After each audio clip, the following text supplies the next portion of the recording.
Hi everybody, this quick video will show you how to use the MyOpenMath shading tool for standard normal distributions.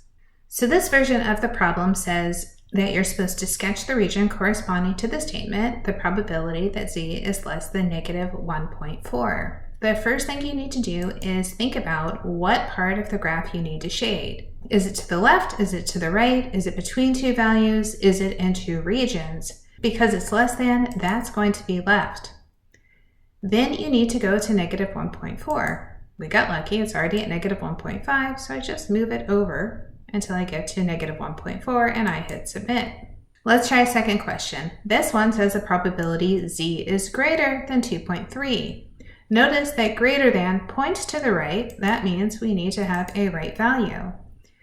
Now the shading is going to the right. I need to grab the pointer and move it over to a positive 2.3. Make sure you're checking the number on the bottom and not just counting the tick marks with the arrow. Now that I have it at 2.3, I can submit and I got it right.